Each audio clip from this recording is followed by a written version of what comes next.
Hey there, listener. Imagine this. You're home alone on a rainy night in your quiet suburban house, the kind with creaky floors and too many dark corners. You've just turned off the lights, heading to bed, when suddenly, from the empty guest room down the hall, you hear it. Your own name, whispered soft and clear, like someone you know is calling you. But no one's there. The door's shut, the house is locked, your heart skips, right? That's how it started for me. Don't forget to subscribe to our channel before listening to the story, because there are many more scary stories coming up. Okay, let me back up and tell you the whole thing, like I'm sitting across from you at a coffee shop in downtown Seattle, spilling my guts over a latte. My name's Alex Thompson, actually. I live in this old craftsman-style house in the Queen Anne neighborhood. You know the type, built in the 1920s, high ceilings, original hardwood floors that groan under your feet, and a basement that's always a little too damp. I bought it cheap a couple years ago after my divorce from Sarah. She got the condo in Bellevue, I got the fixer-upper. It was supposed to be my fresh start, you know?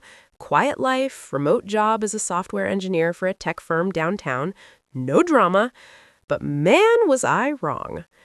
It all began on a Tuesday evening last fall. Seattle weather, gray skies, that constant drizzle that soaks into your bones. I'd worked late on a coding project, debugging some endless loop that had me staring at my screen until my eyes burned. Around 9 p.m., I finally shut down my laptop in the home office, which is the small room at the back of the house overlooking the overgrown backyard. The place was silent, except for the patter of rain on the windows. I stood up, stretched, and that's when I heard it. Alex?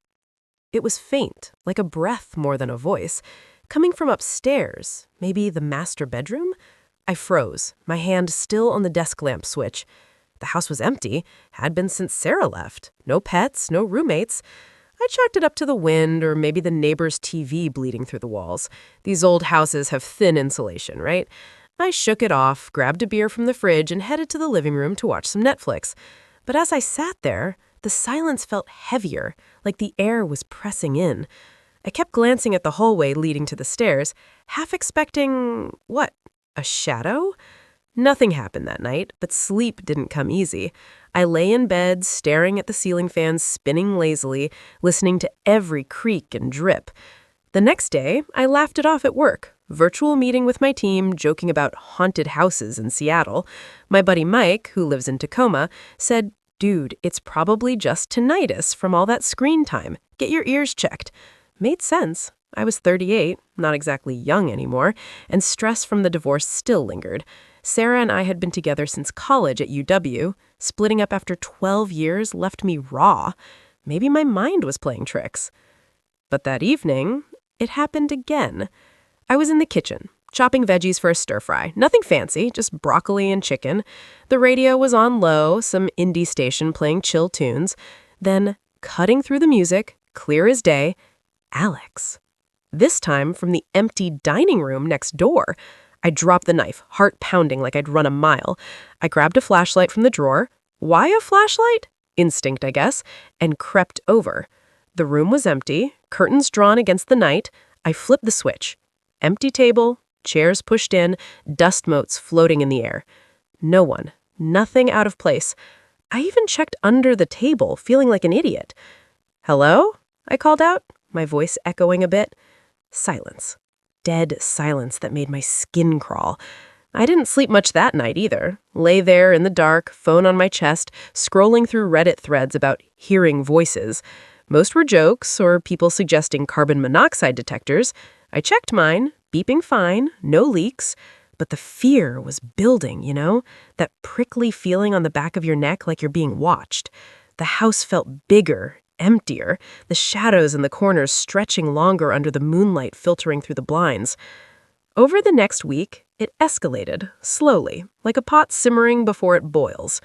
I'd hear it at random times, never predictable, which made it worse. Once while showering, steam filling the bathroom, "Alex," murmured from behind the curtain. I yanked the back so hard the rings popped off. Nothing but tiles and my foggy reflection in the mirror. Another time in the basement, doing laundry, the washer was rumbling, and through the noise, Alex.